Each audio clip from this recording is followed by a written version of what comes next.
Our march to Tenochtitlan, Montezuma's capital, was through desert land, uninhabitable on account of its barrenness, lack of water, and great cold. Through passes so rocky and at such an altitude that there is not one in Spain more difficult to pass.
When we saw all those cities and villages built in the water, and the other great towns on dry land, and that straight and level causeway leading to Mexico, we were astounded.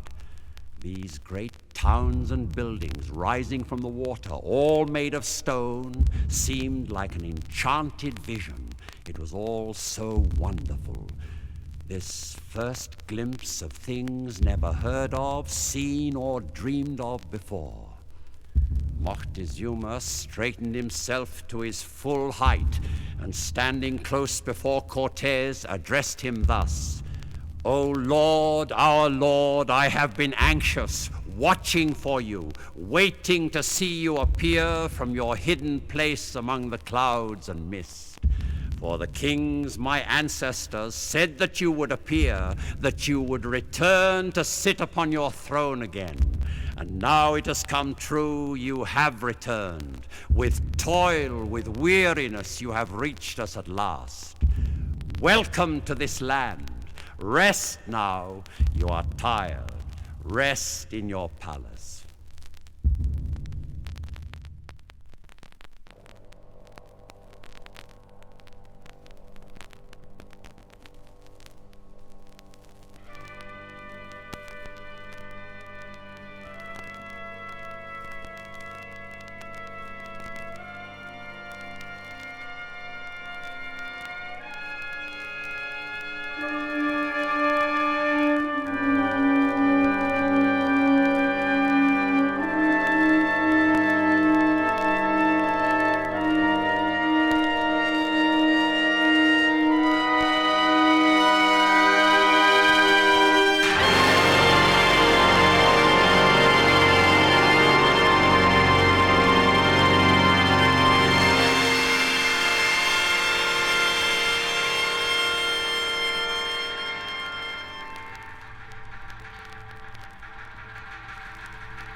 When Cortez had seen the stone carvings in the great temple, their bodies covered with blood 2 or 3 fingers thick, and had looked about at what was to be seen, he was saddened.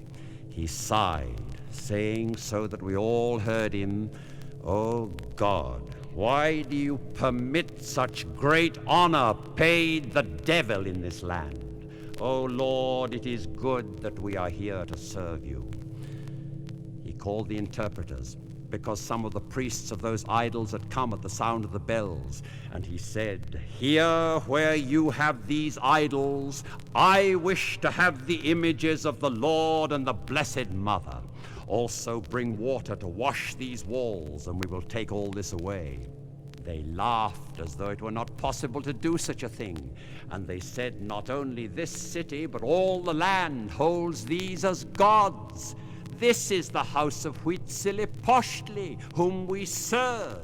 And in comparison with him, the people hold for nothing their fathers and mothers and children, and will choose to die for their gods. On my faith as a gentleman, I swear by God, as I recall it now, the Marquess grew supernaturally tall and rushed to attack, gripping an iron bar in the middle, striking as high as the idol's eyes, and thus tore down the gold masks, saying, "Something must we venture for the Lord."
Meine Schwester und ich stammen aus Louisiana, wo die Wasser des Mississippi unter Monde fließen, wie Sie aus den Liedern erfahren können. Dorthin wollen wir zurückkehren, lieber heute als morgen, lieber heute als morgen. Wir sind aufgebrochen vor 4 Wochen, nach den großen Städten unser Glück zu versuchen. In 7 Jahren haben wir es geschafft, dann kehren wir zurück, aber lieber schon in 6.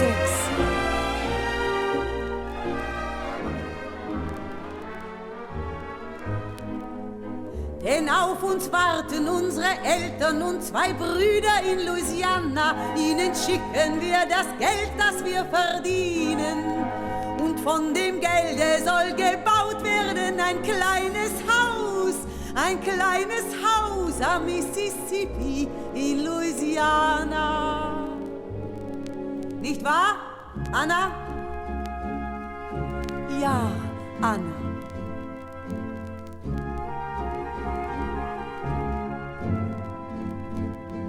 Meine Schwester ist schön, ich bin praktisch. Sie ist etwas verrückt, ich bin bei Verstand. Wir sind eigentlich nicht 2 Personen, sondern nur eine einzige. Wir heißen beide Anna. Wir haben eine Vergangenheit und eine Zukunft, ein Herz und ein Sparkassenbuch. Und jede tut nur, was für die andere gut ist. Nicht wahr, Anna? Ja, Anna.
Meine Schwester und ich stammen aus Louisiana, wo die Wasser des Mississippi unter Monde fließen, wie Sie aus den Liedern erfahren können. Dorthin wollen wir zurückkehren, lieber heute als morgen, lieber heute als morgen. Wir sind aufgebrochen vor 4 Wochen, nach den großen Städten unser Glück zu versuchen. In 7 Jahren haben wir es geschafft, dann kehren wir zurück, aber lieber schon in 6.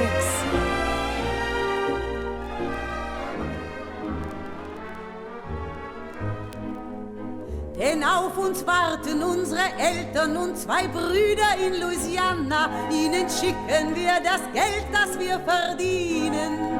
Und von dem Gelde soll gebaut werden ein kleines Haus am Mississippi in Louisiana. Nicht wahr, Anna? Ja, Anna.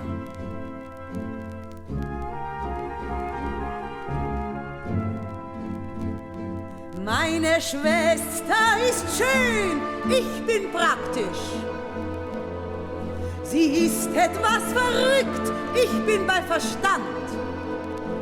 Wir sind eigentlich nicht zwei Personen, sondern nur eine einzige. Wir heißen beide Anna. Wir haben eine Vergangenheit und eine Zukunft, ein Herz und ein Sparkassenbuch. Und jede tut nur, was für die andere gut ist. Nicht wahr, Anna? Ja, Anna.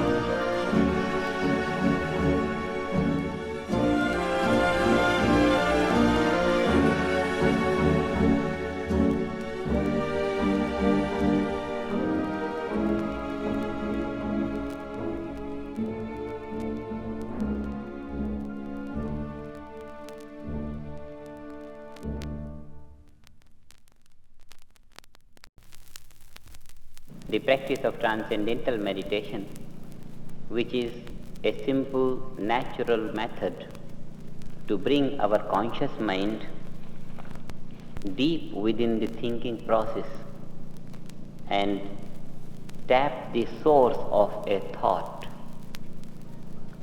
The source of thought is a reservoir of energy and intelligence. The reason I gave was very rational, very obvious, that a thought flows. Due to energy it flows, and a thought always flows in a specific direction. It is the intelligence that gives direction to a thought.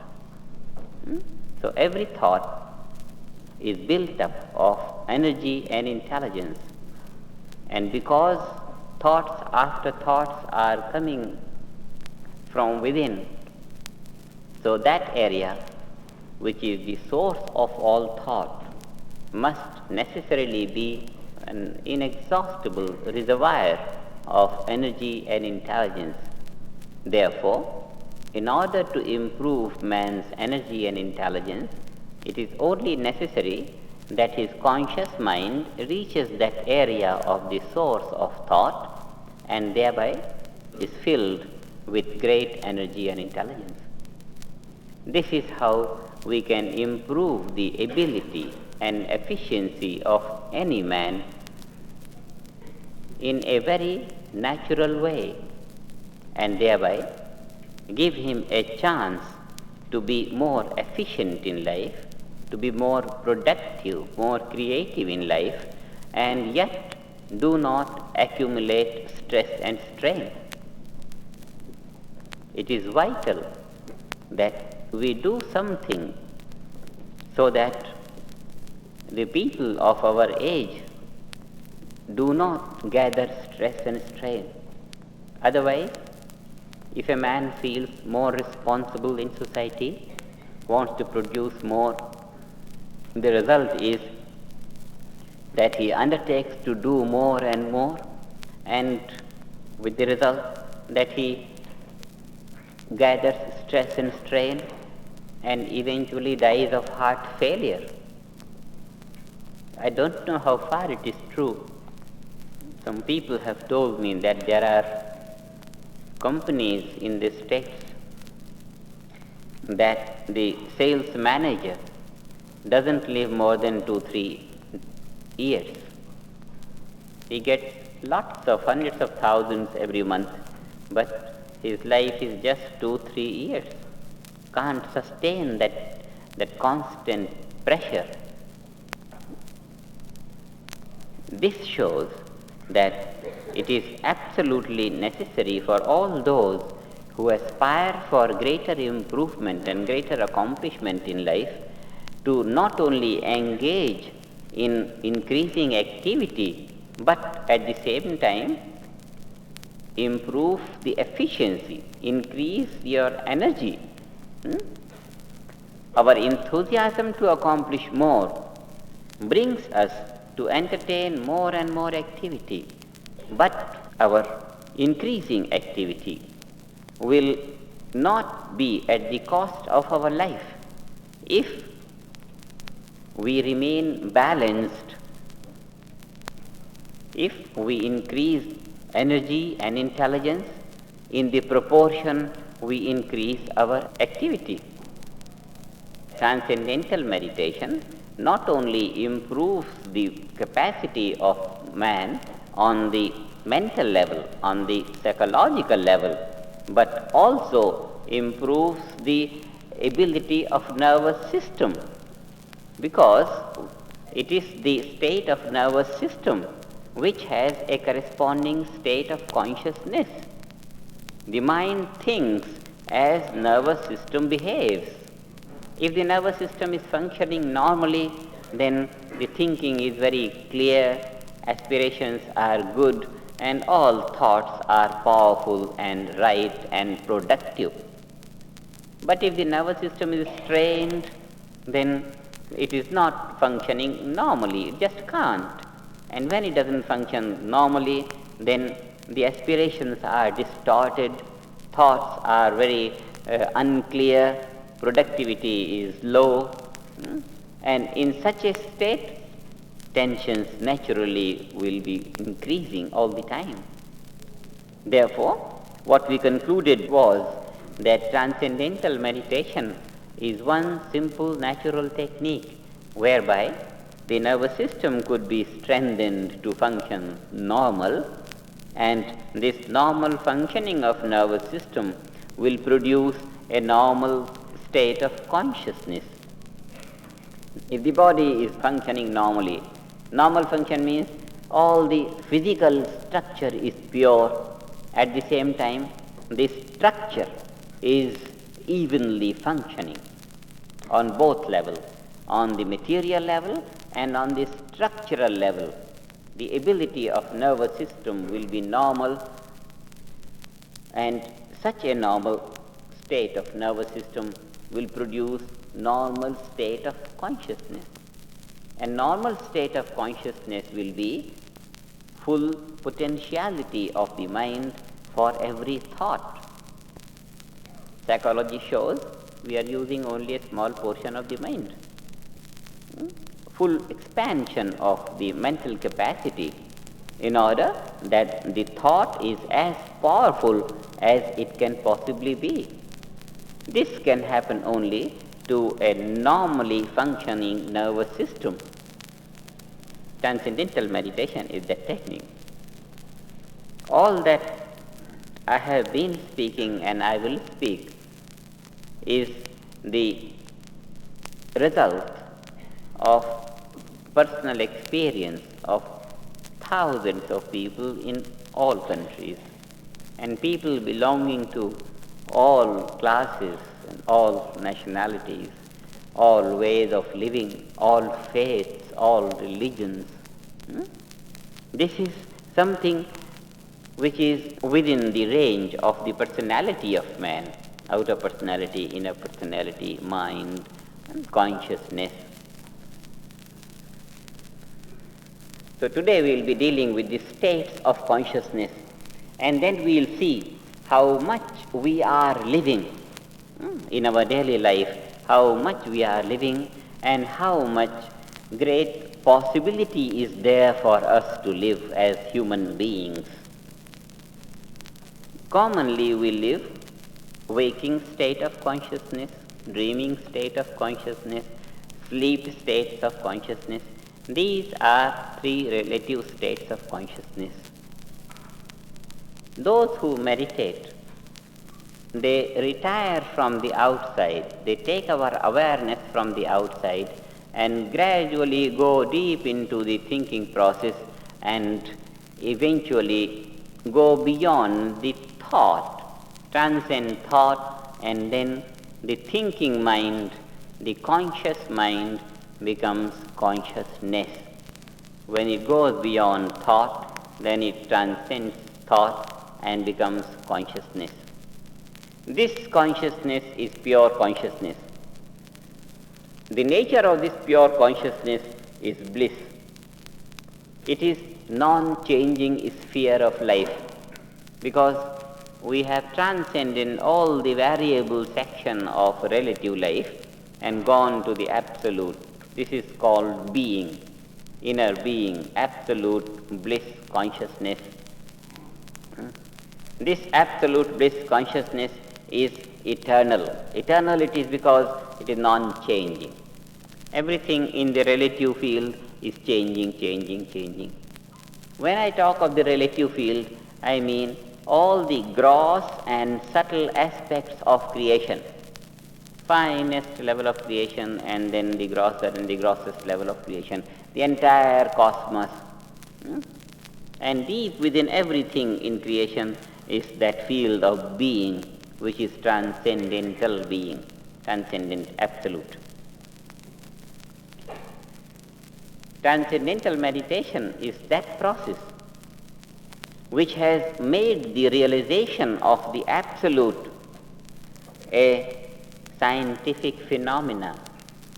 Scientific phenomena means it can be explored in a very systematic manner, and it is open to experience by everyone.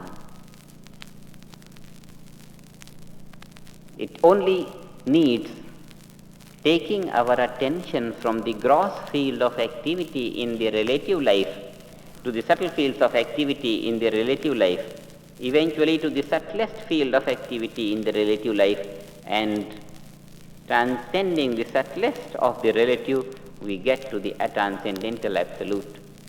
In this way, bringing our attention in a systematic manner from gross to the subtle, we come to directly experience the absolute.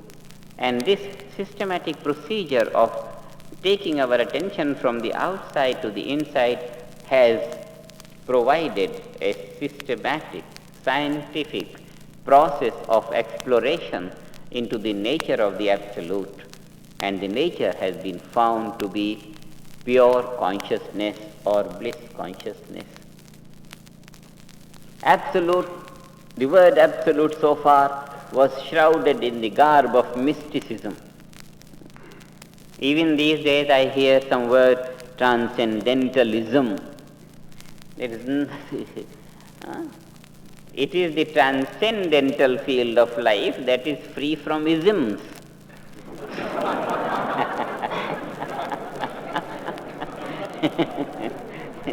All isms belong to the changing sphere of relative life. Every ism has some corresponding branch of learning. This ism or this ism or this ism.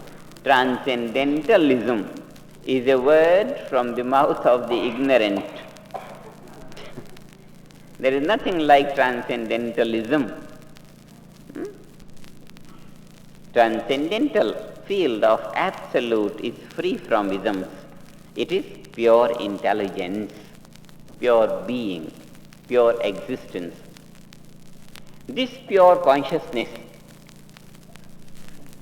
is the basis of all these waking, dreaming and sleeping states of consciousness. How do we know it?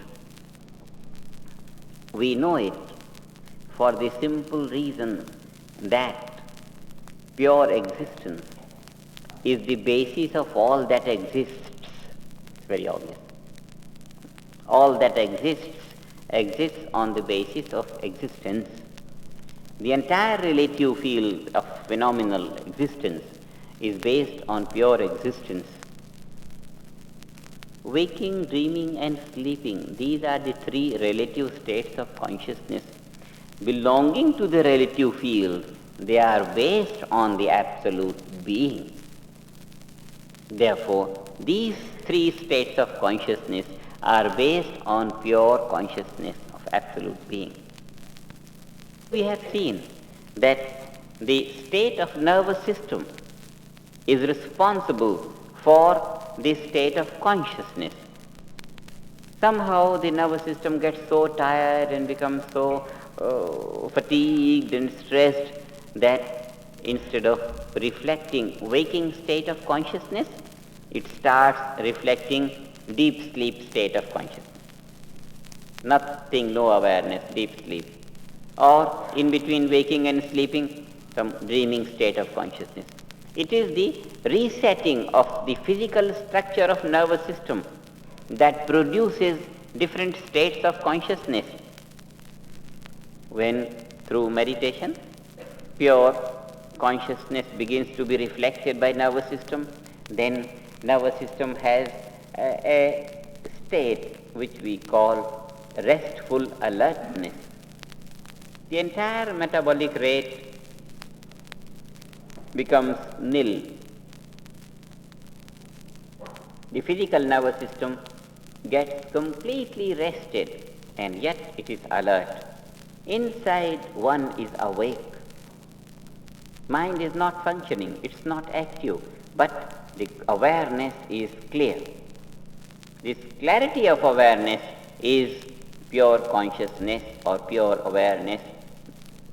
As long as the thinking mind is experiencing a thought, so long the mind is a thinker, and the thought becomes finer and finer, and then the thinker becomes more and more alert in order to experience the finer thought, and then the thought becomes finer and finer, it becomes finest. And when the thought drops off, thinker remains all by himself, and this is self-realization. This state of pure consciousness is realization of the self. It's also called self-awareness. Here, the self is not aware of anything else. It was aware of the thought, and now the thought has dropped off. The self remains all by itself. It is aware of itself. This is self-awareness or self-consciousness. This is self-realization. What I have to do to realize myself? I have only to stop realizing things from within and see that I don't go to sleep.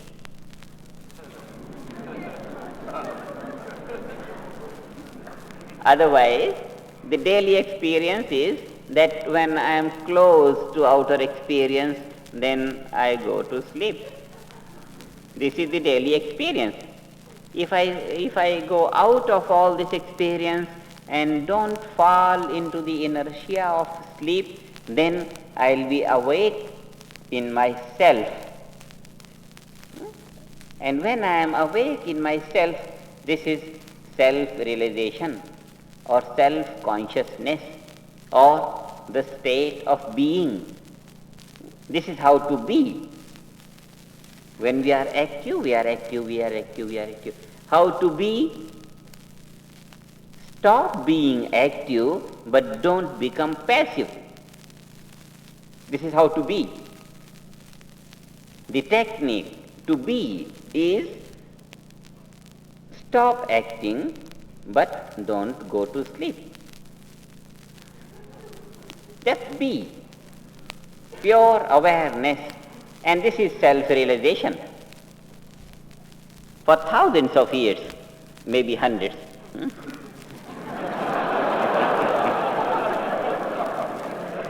self-realization has been declared to be a difficult thing. It's surprising to a rational mind. How can I be difficult to myself? A rational mind finds it difficult to believe that self-realization can be difficult. If I can be difficult to myself, then only self-realization can be difficult. But I can't be difficult to myself because I am myself. Huh?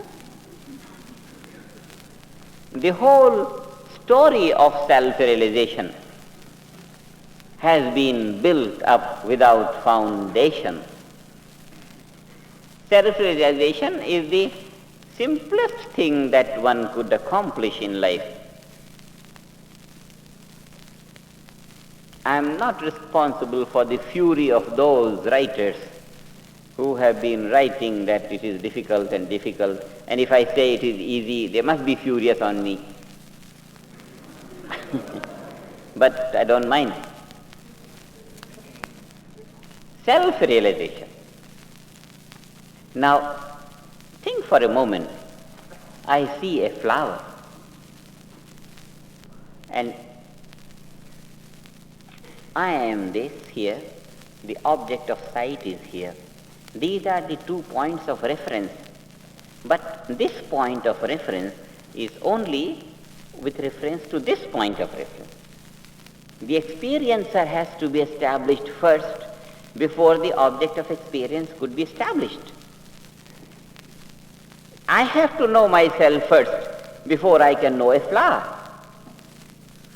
If I say I see the flower, then the question comes, who sees the flower? Who is the seer? Who is the I? I don't know. Finished. Huh? The whole activity of seeing and the phenomena of perception is completely invalid and baseless without the knowledge of the self. So the self has to be realized first, and then only anything else can possibly be realized. A student of physics, he says, I'm studying physics. Fine. Who is studying physics? The answer is nil. The whole field of knowledge is baseless. The basis of all the field of knowledge is language, the means of communication, language. The basis of language is the knowledge of the alphabet. Now, alphabet, A, B, C, D, fine. What is the basis of the alphabet? The answer is nil.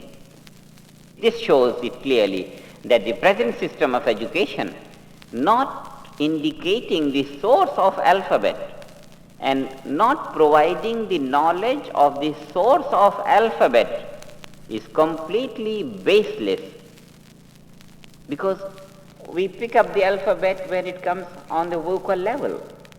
A, B, C, D, and all the combinations of it, the words and the language and the whole thing builds up to develop all branches of learning.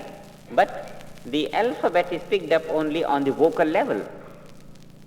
From where the thought starts, the source of thought is the source of alphabet, and unless the knowledge of the source of thought is provided, the whole field of education is baseless.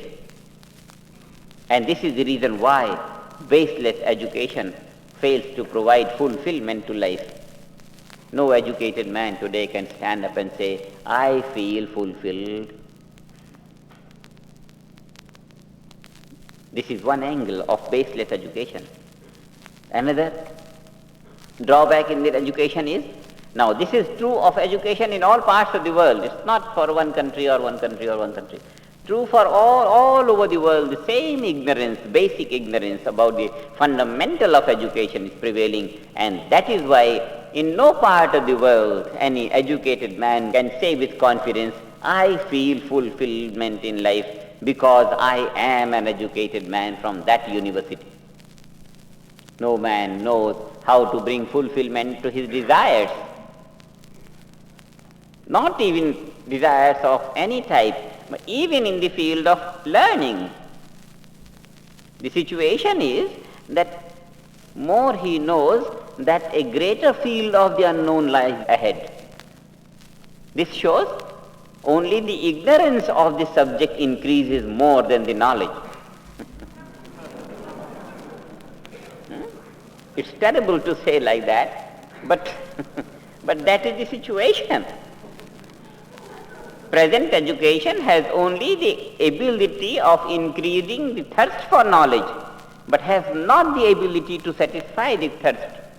Such a paralyzed system of education can only produce stress and strain, and can only be inefficient to make a man stand on his feet, fulfilled in life. Now, I am making another point about the baselessness of education, that the knowledge of the self is not provided. And without the knowledge of the self, the whole knowledge of any branch of learning is just hanging in the air. The student of physics, I am a student of physics, I am a student of chemistry. Fine. Who is the student of physics? This body, this mind, What? Who is the knower of knowledge? Without the nature of the self, the whole field of knowledge is completely baseless, bogus.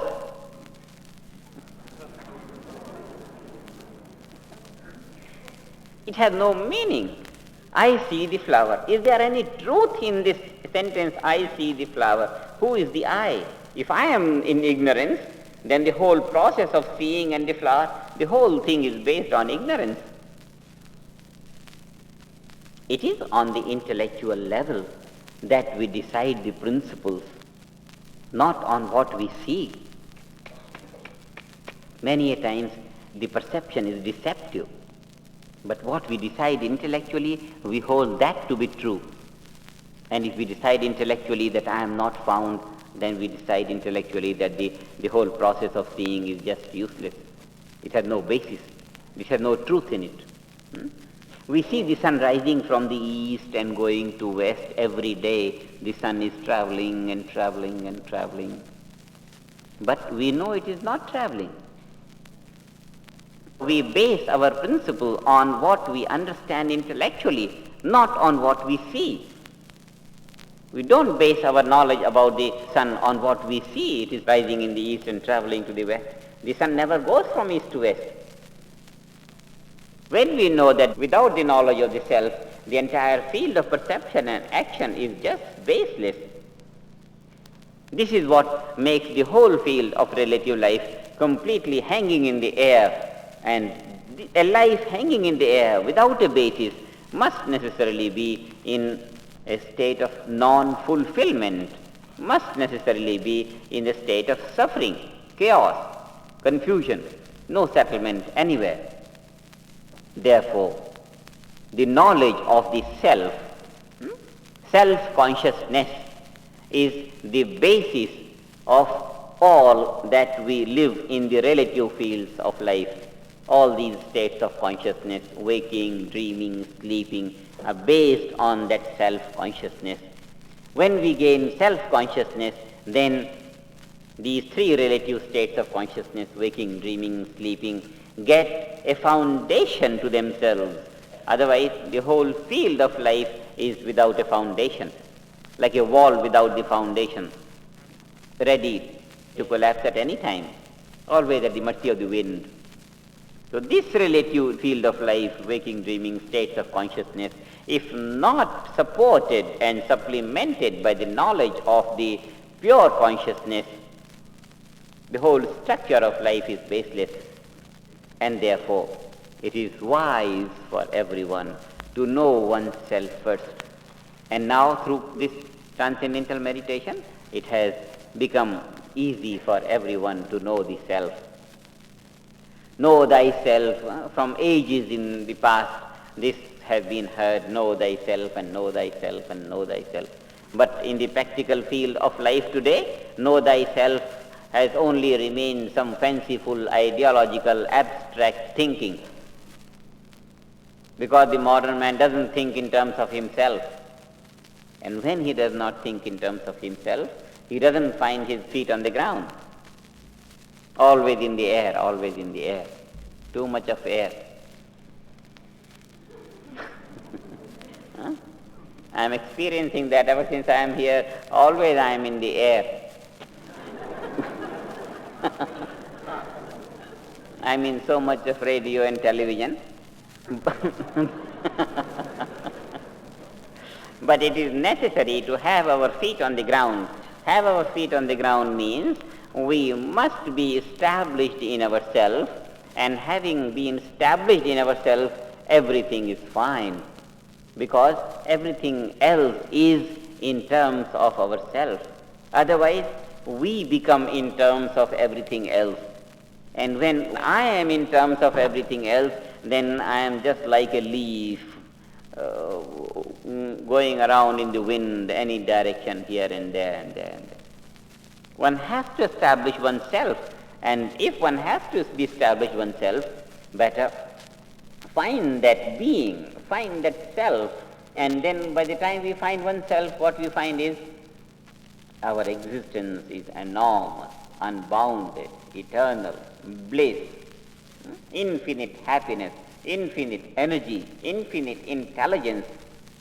Look at the great possibility. We have that great reservoir of intelligence, energy, happiness, eternity of life, absolute stability of being. And then we are not living that great inner treasury in our day-to-day life. What a loss to life and living. There is no greater damage and there is no greater loss to life than not finding that infinite reservoir within and not bringing it out to be lived in all sphere of activity. We can only repent for all the past hundreds of years where everything has been said to be difficult and difficult and difficult. All that has been wrong and completely obsolete for the present times.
Hoffentlich nimmt sich unsere Anna auch zusammen. Mühsam ist aller Last am Anfang. Sie war ja immer etwas eigen und bequem. Mühsam ist aller Last am Anfang. Und wenn man die nicht aus dem Bett herauswarf, mühsam ist aller Last am Anfang. Stand das faule Stück nicht auf am Morgen. Mühsam ist aller Last am Anfang.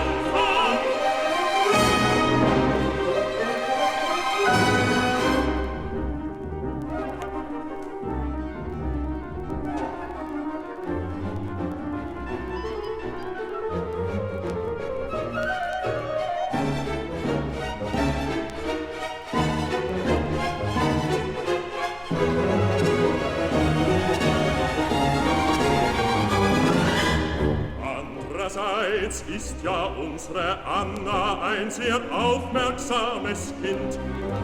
Mühsam ist aller Last am Anfang. Sie war immer folgsam und den Eltern treu ergeben.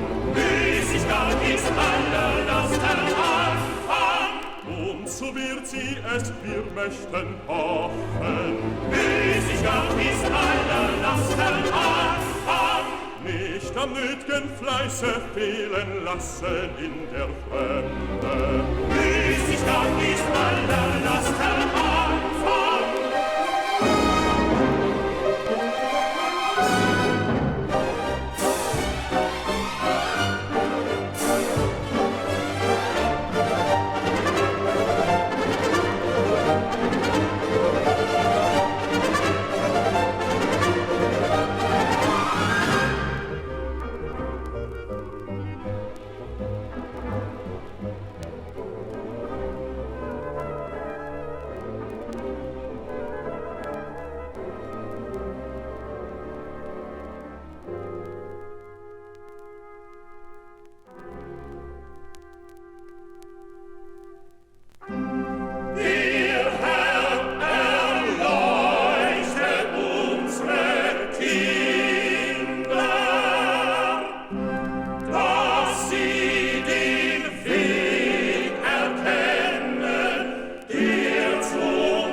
Nimmt sich unsere Anna auch zusammen. Mühsam ist aller Last am Anfang. Sie war ja immer etwas eigen und bequem. Mühsam ist aller Last am Anfang. Und wenn man die nicht aus dem Bett herauswarf. Müßig dann ist aller Last Anfang. Dann stand das faule Stück nicht auf am Morgen. Müßig dann ist aller Last Anfang.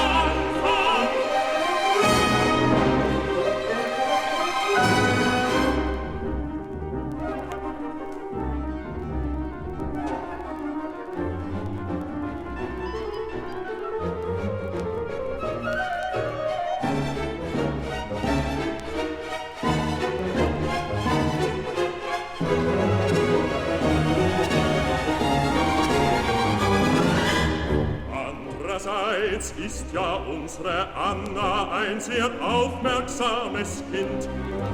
Müßiggang ist aller Laster Anfang. Sie war immer folgsam und den Eltern treu ergeben. Müßiggang ist aller Laster Anfang. Und so wird sie es, wir möchten hoffen. Müßiggang ist aller Laster Anfang. Nicht am nöt'gen Fleiße fehlen lassen in der Fremde. Müßiggang ist aller Laster Anfang.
seven sons, and seven sons had Adam. And all the sons were happy and glad, and they all did as Adam bade. Do this, do this, do this, do this, do this.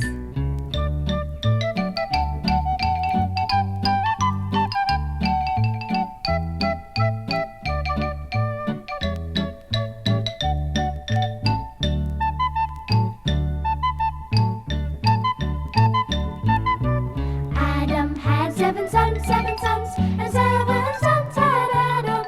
And all the sons were happy and glad, and they all did as Adam bade. Do this, do this, do this, do this, do this.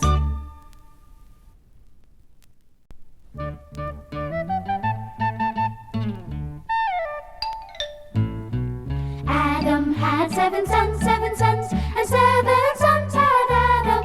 And all the sons were happy and glad, and they all did as Adam bade. Do this, do this, do this, do this, do this.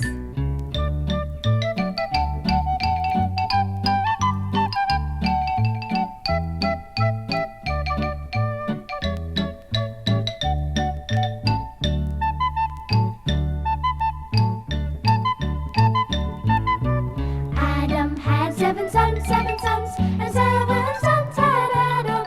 And all the sons were happy and glad, and they all did as Adam bade. Do this, do this, do this, do this, do this.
Als wir aber ausgestattet waren, Wäsche hatten, Kleider und Hüte, fanden wir auch bald eine Stelle in einem Kabarett als Tänzerin. Und zwar in Memphis, der zweiten Stadt unserer Reise.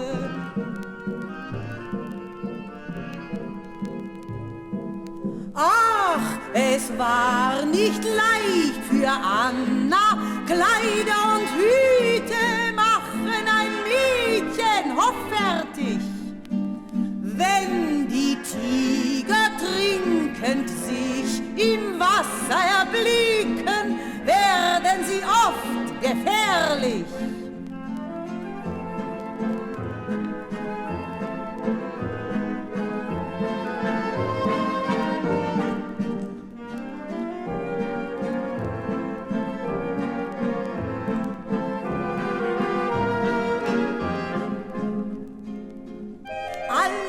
Wollte sie eine Künstlerin sein und wollte Kunst machen in dem Kabarett. In Memphis, der zweiten Stadt unserer Reise. Und das war nicht, was dort die Leute wollen. Was dort die Leute wollen, war das nicht.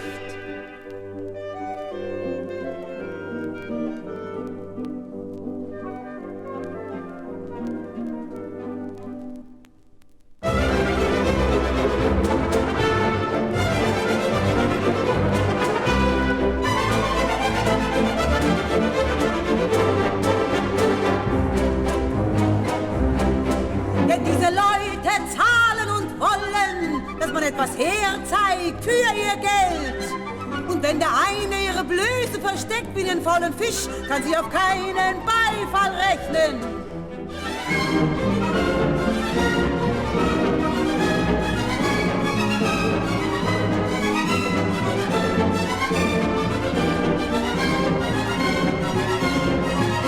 Also sagte ich meiner Schwester Anna, Stolz ist nur etwas für reiche Leute. Tu, was man von dir verlangt und nicht, was du willst, dass sie von dir verlangen.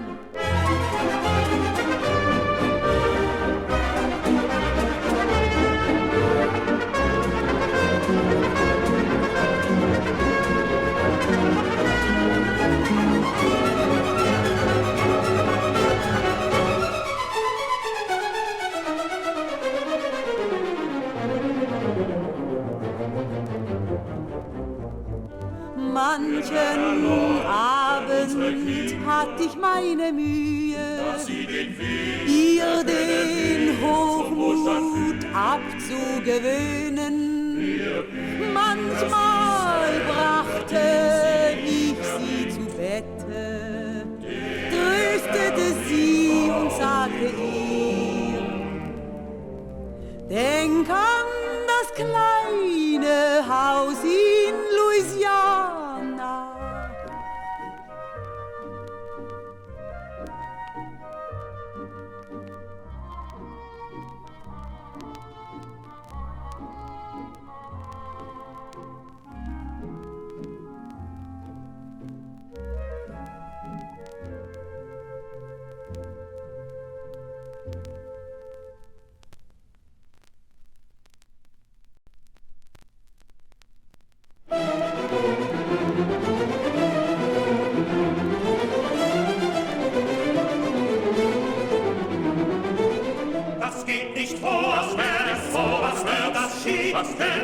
Das sind keine Summen, mit denen man ein Haus die verfressen alles selbst, ihnen müssen man den Kopf, sonst geht das nicht vor, denn was wieder schieden kann, das sind keine Summen, mit denen man ein Haus die verfressen alles selbst, ihnen müssen man den Kopf, etwas sie kommen mit ihrer Schienen, das sind doch wirklich keine Summen, mit denen man ein Haus baut. Jetzt geht es vorwärts, wir sind schon in Los Angeles und den Statisten stehen alle Türen offen. Wenn wir uns jetzt zusammennehmen und jeden Fehltritt vermeiden, dann geht es unaufhaltsam weiter nach oben.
Wer dem Unrecht in den Arm fällt, den will man nirgends haben. Und wer über die Rohheit in Zorn gerät, der lasse sich gleich begraben. Wer keine Gemeinheit duldet, wie soll der geduldet werden? Wer da nichts verschuldet,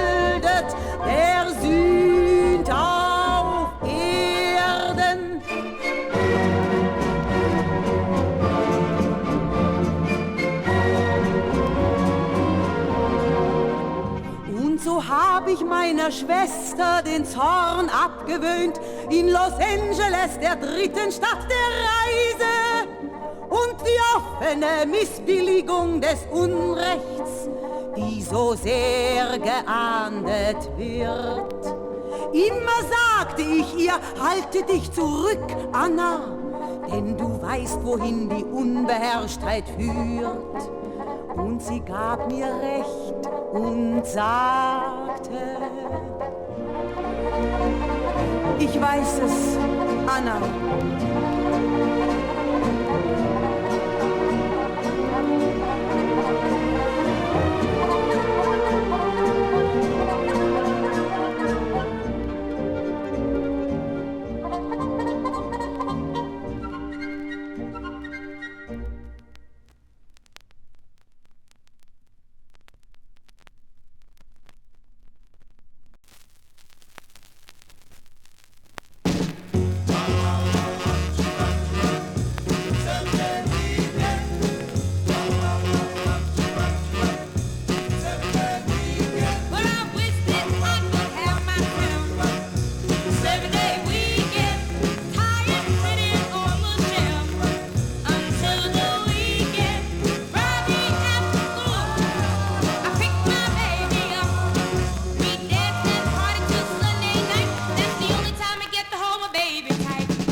Alvarado's men ran in among the dancers, forcing their way to the place where the drums were played. They attacked the man who was drumming and cut off his arms. Then they cut off his head and it rolled across the floor. They attacked all the celebrants, stabbing them, spearing them, striking them with their swords. They attacked some of them from behind, and these fell instantly to the ground with their entrails hanging out. Others they beheaded. They cut off their heads or split their heads to pieces. No matter how they tried to escape, they could not save themselves.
they went to give the message from Cortez to the great Montezuma, he said with great grief, "What more does he want from me?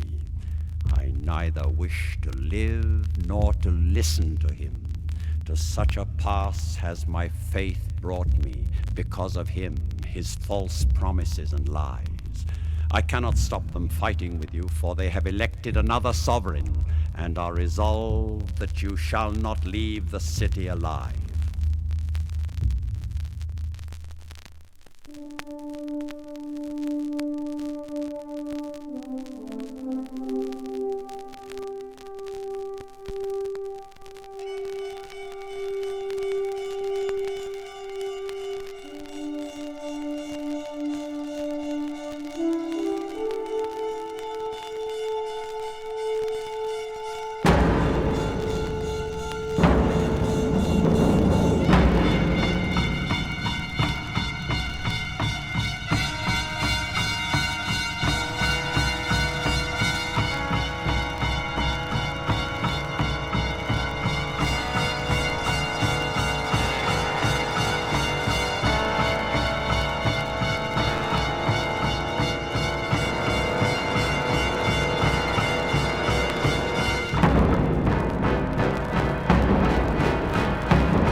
Such was the slaughter done on water and on land, that with prisoners taken, the enemy's casualties numbered in all more than 40,000 men in one assault. The Lord Falling Eagle having been made our prisoner, the war immediately ceased, which God our Lord was pleased to bring to its end on this day, the 13th of August, 1521, 75 days after we first laid siege to the city.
es gut, sie verfügt jetzt endlich. Sie hat einen Comptoir, also Lutentermin, danach,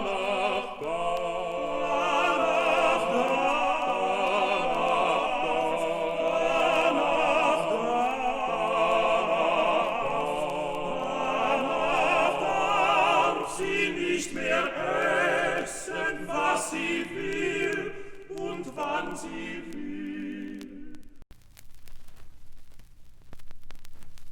This pure consciousness is the fourth state of consciousness. Waking, dreaming, sleeping, and this pure consciousness which we gain in transcendental meditation. In the beginning, the mind goes and comes out quickly. As we dive in, and in the same stroke we come out. We go in and come out and go in and come out and go in. A few divings in and out and in and out and in and out. What happens? The cold of the bottom begins to be lived even when we come out on the surface. And this is for we dive in and out.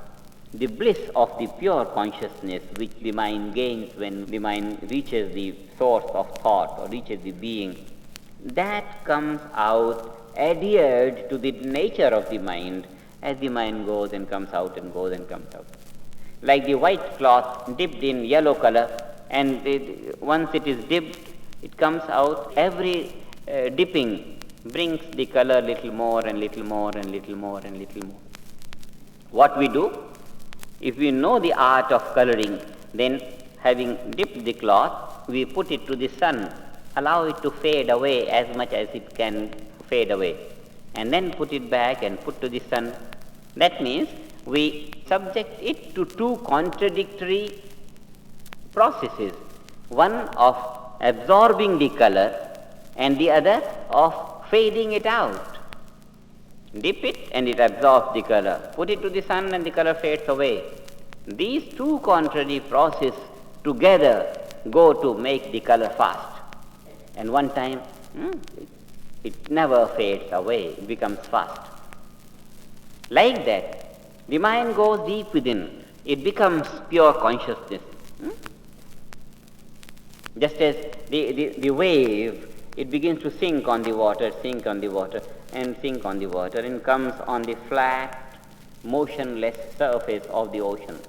The wave becomes the ocean. Absolute silence. No trace of the wave. It becomes the ocean. Another wave comes up. The ocean rises up in a wave. The wave gains an individuality. Then it sinks, it gains that unboundedness of the ocean.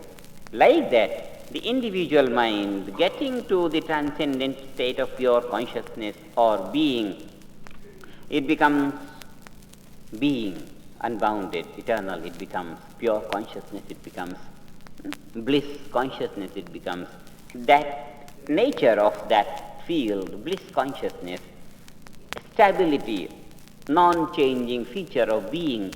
All these qualities adhere to the nature of the mind. Some of it, the mind engages in the field of activity, and then quite a lot of that quality is gone, it evaporates, and then comes back again and gets saturated again, and coming out into the field activity, it loses itself again. This back and forth, putting the mind to activity, putting the mind to meditation, to that state of pure consciousness, bringing it to activity again. 5 minutes in the bank and full day in the market, and again 5 minutes in the bank and full day in the market. Just this proportion. We don't meditate all time, no. We come out of meditation and put ourselves full-fledged in activity. Tremendous activity we undertake. And then in the evening we go back again, a few dives in the evening. And then in 10, 12 hours of the night it's gone again. This is culturing the nervous system, subjecting the nervous system to retire from activity, to get complete rest in that restful alertness which produces pure being or pure consciousness, exposing the nervous system back to activity. Giving these swings from activity to least activity, the nervous system gains that habit of quickly transferring itself to this waking state, quickly transferring itself to this pure consciousness. This quick transference of the physical structure gives the nervous system an ability where it continues to reflect pure consciousness at the time when it is reflecting waking state of consciousness. So both states of consciousness begin to be reflected simultaneously. One lives bliss consciousness permanently, whether one is waking or dreaming or sleeping. In the deep sleep, one is wide awake inside the body and mind. Everything takes complete rest, deep rest. Body complete deep rest. Inside completely awake. During activity, one is engaged in vigorous activity, but has an unshakable stand of bliss consciousness. One begins to live these two states of consciousness simultaneously, waking and pure consciousness. And this is called cosmic consciousness. This state of cosmic consciousness has a corresponding state of nervous system in which the nervous system does not lose pure consciousness, does not lose that restful alertness in bliss consciousness.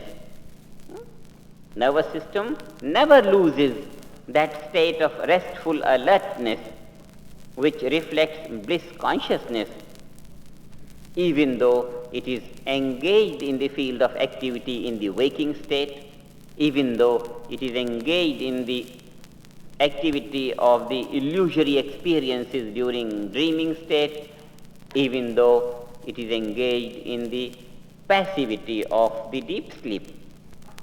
In whatever state of relative consciousness the nervous system is exposed, it retains that absolute bliss consciousness.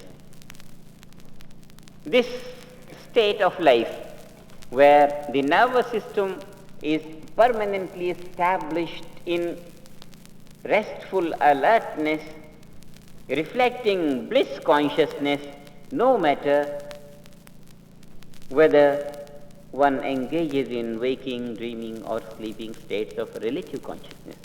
Such a state of life is called cosmic consciousness. Cosmic means all-inclusive.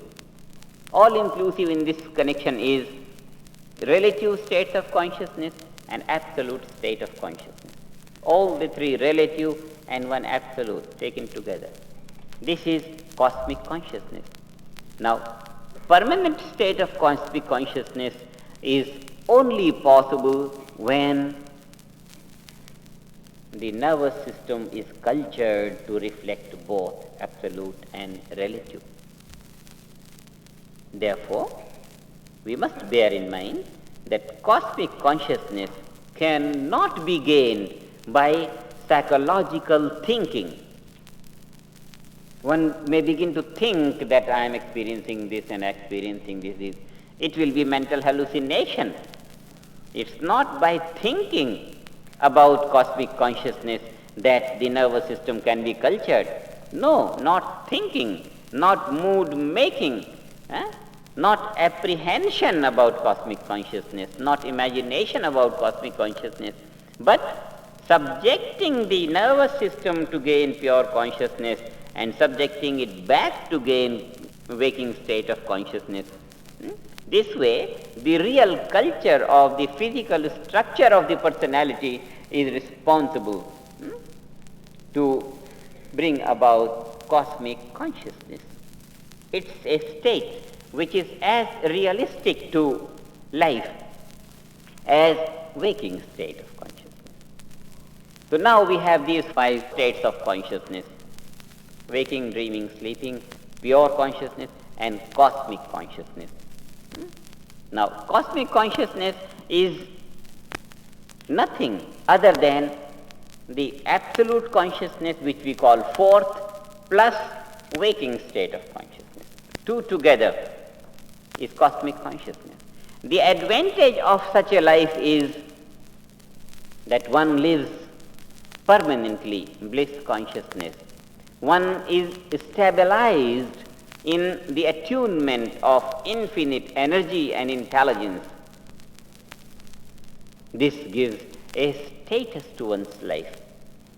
Firstly, one never loses oneself in the field of relative life. Secondly, plunging into all fields of thought and action, one finds a way to fulfillment of his desires because in tune with infinite energy and intelligence. This feature of being established in the infinite energy and intelligence and bliss consciousness brings fulfillment to life. This is brought about in a systematic way, in a scientific way of bringing the attention from the waking state of consciousness to the inner being, bringing the mind back and forth and back and forth. Now, this state of cosmic consciousness, though establishes a man on a very high pedestal of development, yet there is some more chance of development. And it won't be difficult for us, even on the level of rational thinking, to find out that there would be a state of consciousness more glorified than what we have been talking so far in the name of cosmic consciousness.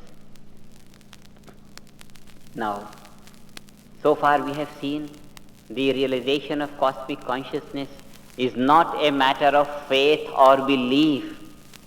No one need believe in his self in order to live his self, in order to live bliss consciousness, in order to realize the bliss of the self. We don't have to believe in ourselves. I may not believe that I have this self, but if I start exploring the finer regions of thinking, I'll find what myself is. So it's not a matter of belief. Quite similarly, we don't have to believe on cosmic consciousness. No.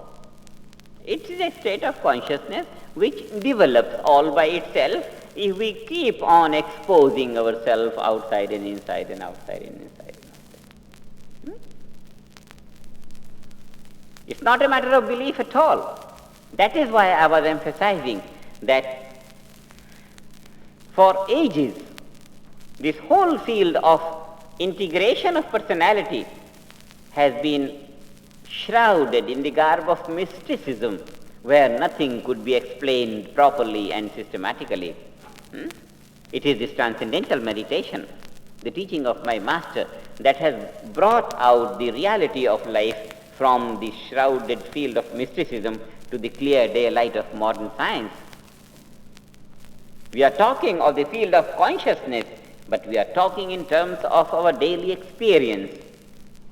We are talking ourselves in gaining different states of consciousness on the basis of experience, which will culture the mind and maintain that state of life, which, whatever name we give it, doesn't matter. Whether we give it a state of integration of life, integrated state of consciousness, or we call it cosmic consciousness, or we call it XYZ consciousness, any consciousness. Name doesn't matter. What matters is that state of life where one doesn't lose oneself. I'll make clear this point. When I say one doesn't lose oneself, what I mean, you see, if I don't know what I am, then what happens? I see the flower. And the image of the flower enters through the retina and falls on the screen of the mind. This falling of the image on the screen of the mind gives me the perception of the flower. What has happened in this case? The mind, the pure nature of the mind is, as we have seen through the discussion so far is pure consciousness. Because we have seen that when this subtlest state of thought drops off, then the mind remains all by itself. And that is the pure nature of the mind, which is pure consciousness. Conscious mind, which was conscious of the thought, in the absence of the thought, remains consciousness. Conscious mind becomes consciousness. So this consciousness, which is bliss in its nature, is the real nature of the mind. When the image of the flower falls on the screen of the mind is bliss consciousness. Then bliss consciousness becomes overshadowed by the image of the flower. And this is how every experience loses the real nature of the mind, which is bliss consciousness. We enjoy the flower at the cost of bliss consciousness. That means we register on our record $100 gain, and what we find is $1 million lost. Bliss consciousness overshadowed by the joy of this little flower. This is what we mean that we lose ourselves in the object of perception.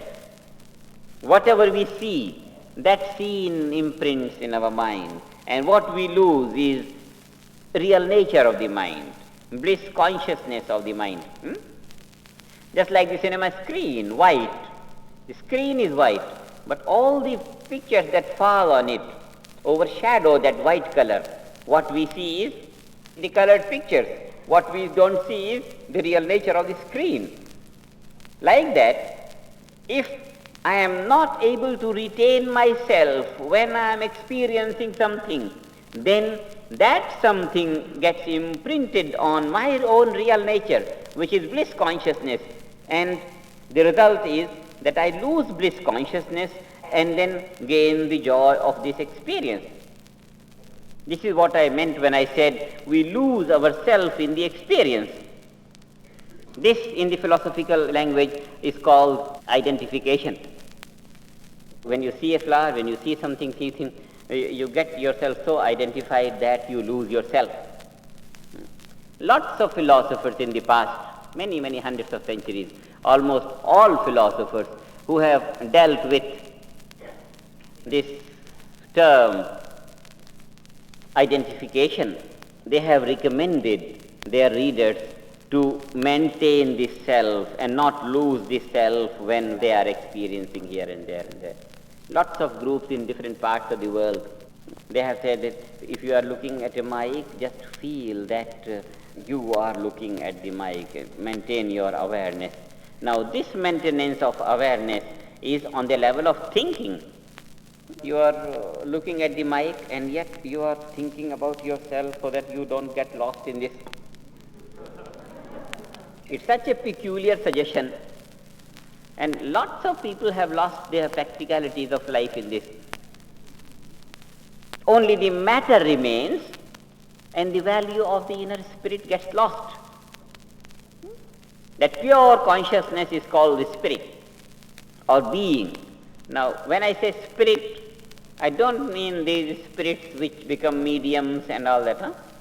Not the spirit of the spirit world, spiritism, but the spirit, the inner being. So, only the matter remains, the flower remains, and what gets lost is pure consciousness or the inner spirit or being.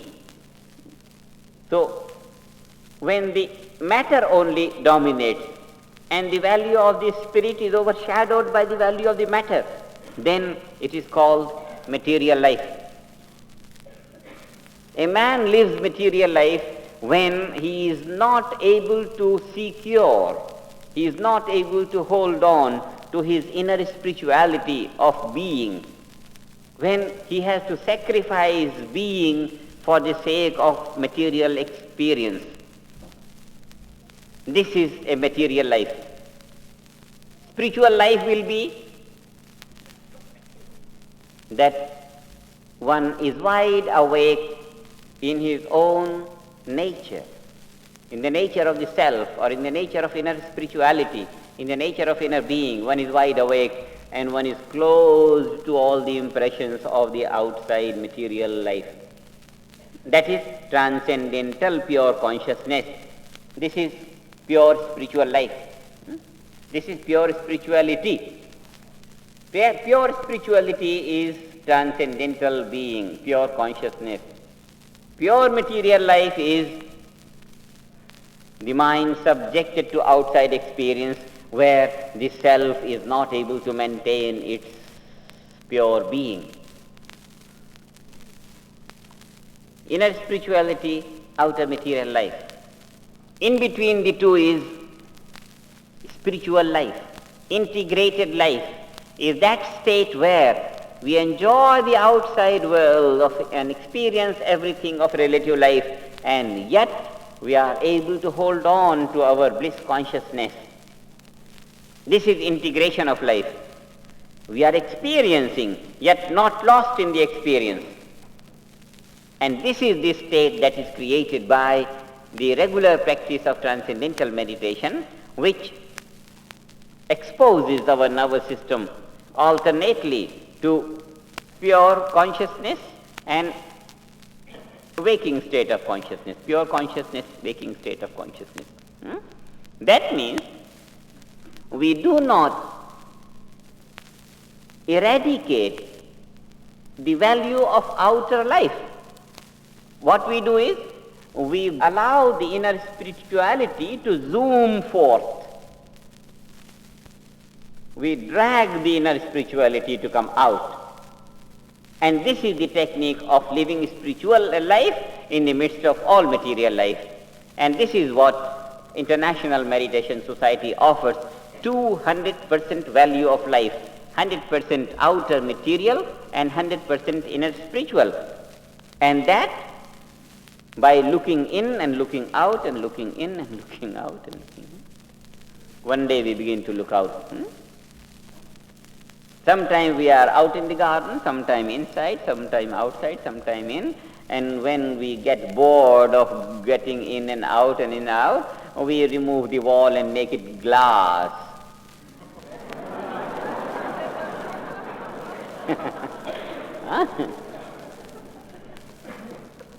And the intelligent architect made the glass wall right from the beginning so that we don't have to repent in the end.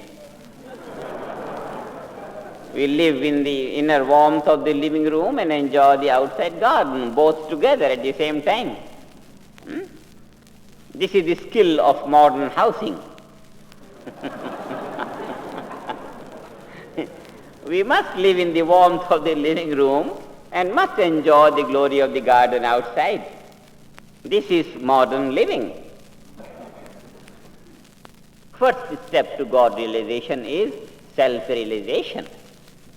By the time one realizes the self, one realizes the relationship of the outer world with the inner self. It has always been a scientific method of exploration that we go from the known to the unknown. And in order to find the identity of God, or in order to find that who has created the whole big cosmos, we can start only from the knowledge of creation. And when we have got on to some knowledge of the unbounded creation, then our aspiration to find the Creator would be valid. Until we have found the whole creation, the search for the Creator is just a fanciful idea of some abstract nature which will not conform to any practicality of our life. And if we want to know the whole of nature, then the wisdom demands that we must know what we are. Otherwise, who is going to find out all this? First, self-realization is the first step to any knowledge whatsoever. What to say of the knowledge of God, even on knowledge of this and this and this and this and this. First, self-realization is the basis of it, because it is the self which projects the consciousness outside, and one realizes the knowledge of the source of alphabet, the source of thought is the self. So the first step of highest attainment is self-realization. And when one realizes the self, what one realizes is that I am that unbounded, eternal, absolute, non-changing being, bliss consciousness I am. And then, in comparison with the inner nature of myself, the entire world is changing, it is phenomenal, it has variety of joys, but the being is eternal bliss consciousness. This is bound in time and space, everything is bound in time and space, but being is unbounded, beyond space, it is of transcendental nature. It lies in the field of eternity of time. This is time, space, causation, bound, relative life, and that is timeless, spaceless, unbounded eternity. This is the realization that one gets when one knows what oneself is. So, realization of the self first, and then realization of the creation. The two realizations give the relationship between the inner self and the outer world. And the relationship of the inner self and the outer world is, this is relative, this is absolute.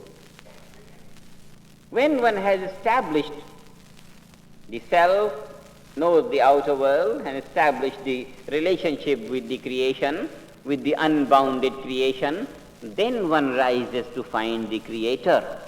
Having realized the Creator, one rises to establish the relationship of the Creator with the self within. And that relationship of the Creator establishes God consciousness, where one lives the absolute and the supreme relative at the same time. Having lived that for some time, one begins to realize the mechanics that lie between the highest relative and the absolute, and this makes clear to him what is that in nature which separates the two, and with this knowledge one finds that they are essentially the same. So this unity of life is not only a fanciful thought on the level of metaphysical understanding or on the fanciful level of imagination. It is a living reality to which the nervous system is as thoroughly exposed as the psychology. On both levels of consciousness and corresponding level of the physical nervous system, on both of these, God consciousness and supreme knowledge is lived, and everyone must live it. This is the finding of the modern science. Thousands of books on philosophy and on all kinds of things that amount to be a waste of time even for the authors and even for the readers in this age. With this finding, and this is the solid message of the International Meditation Society.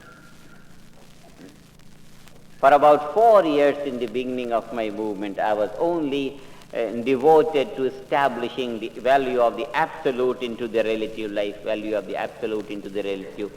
It's only from about 5th or 6th year that I started to speak about the light of the celestial, and it's only since last year that I have started to explain about God consciousness in a systematic manner, and it's only from about this year that I have started to speak about that state of supreme knowledge. These things cannot be understood clearly enough to bring satisfaction on the intellectual level even without the experience. A few days of experience in transcendental meditation, when the mind begins to retire in a very systematic manner from the gross thinking to the subtle thought, to the source of thought, a few times one has known this march of the mind from out to inwards, and a few flashes of inner pure bliss consciousness, then one is able to understand this whole philosophy of development, of realization of the self and development of self-consciousness to become all-time reality, and then from there glorification of cosmic consciousness into God consciousness, and from there the rising to supreme knowledge. This supreme knowledge is the knowledge of Vedanta. The whole field of yoga is from waking state of consciousness to this self-consciousness and making this self-consciousness permanent into cosmic consciousness. This is the field of yoga. Having gained cosmic consciousness, yoga or union is complete. Then this union, state of union, becomes glorified through devotion. And devotion plays a great part. The heart has to be cultured for the direct realization of that celestial nature of life. It's a fully cultured heart that brings the light of that celestial experience, and from there one glorifies cosmic consciousness into God consciousness. So the field of yoga is glorified through devotion in order to give rise to God consciousness. And from that God consciousness, devotion finds its fulfillment in the supreme knowledge when God consciousness is lived for some time. All these centuries past, God and God and God and God, God. If the word God has persisted all these centuries, there was a reason for the validity of this word, and the reason was this, that every man can, if he likes, rise to that state of supreme knowledge by realizing the self and realizing cosmic consciousness and realizing God consciousness. One could rise to that supreme knowledge beyond which there is no possibility of any more expansion of consciousness, beyond which there is no possibility of any development of life. And having risen to that most developed state of human life, so that one lives that high state of life where everything is easy and one's life is fully supported by nature, every thought will be materialized, just we don't do anything and enjoy everything. One should live life and enjoy life on that level. Home, I home, it's home from work we go. I home, I home, I home, I home, it's home from work we go. I home, I home, I home, I home, I home, it's home from work we go. I home, I home, I home, I home, I home.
an den Kontrakten, die wollen kein Nilpferd in Philadelphia.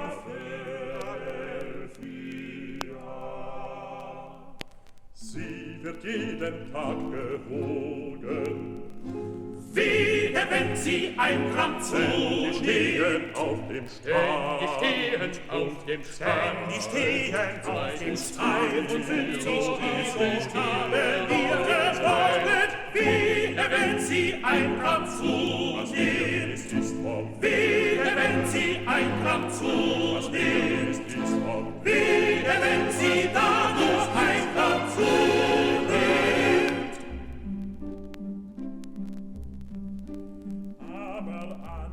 ist ja sehr verständig, sie wird sagen, dass Kontrakt ist.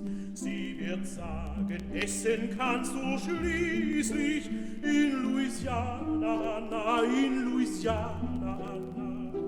Hörnchen, Schnitzel, Spargel, Hühnchen und die kleinen gelben Honigkuchen.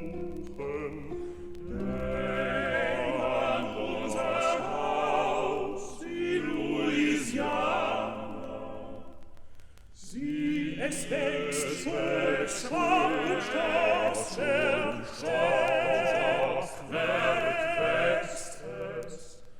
Darum halten an dich, fress du bist vom Übel.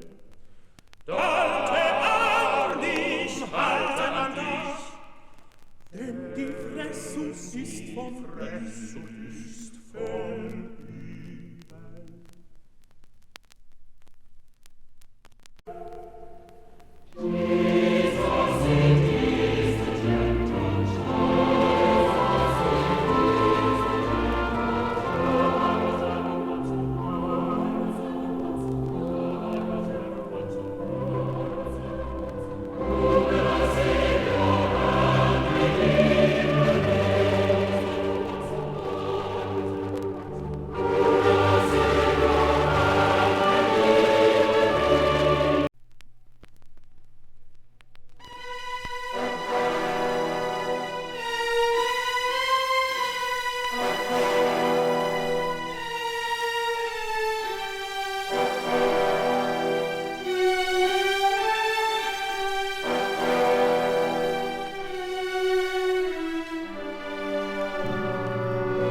wir fanden einen Mann in Boston, der bezahlte gut, und zwar aus Liebe. Und ich hatte meine Not mit Anna, denn auch sie liebte aber einen anderen, und den bezahlte sie. Und auch aus Liebe.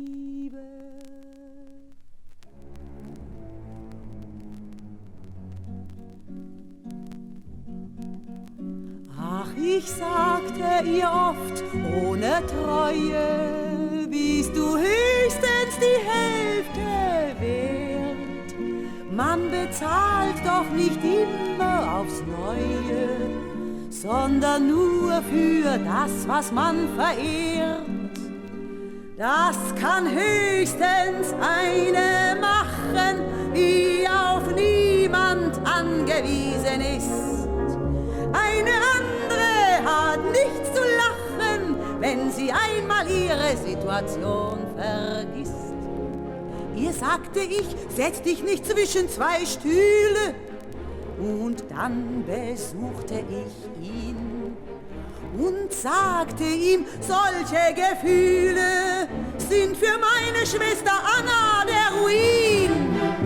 Das kann höchstens eine machen, die auf niemand angewiesen ist. Eine andere hat nichts zu lachen, wenn sie einmal ihre Situation vergisst. Leider traf ich Fernando noch öfter. Es war gar nichts zwischen uns, lächerlich. Aber Anna sah uns und leider stürzte sie sich gleich auf mich.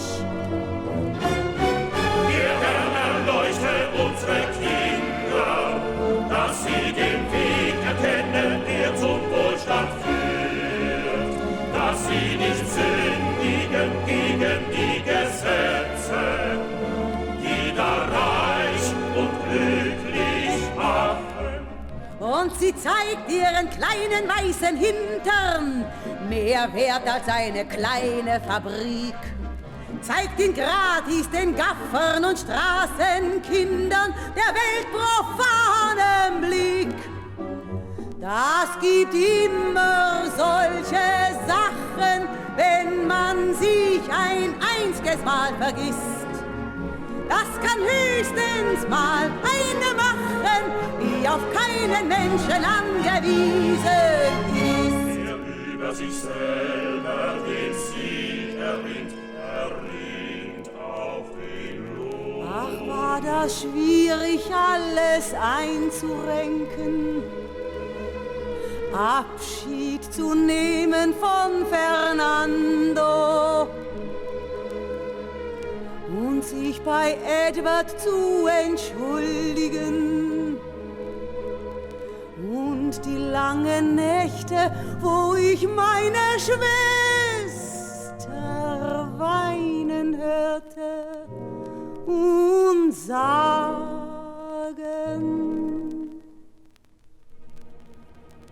Es ist richtig so, Anna, aber so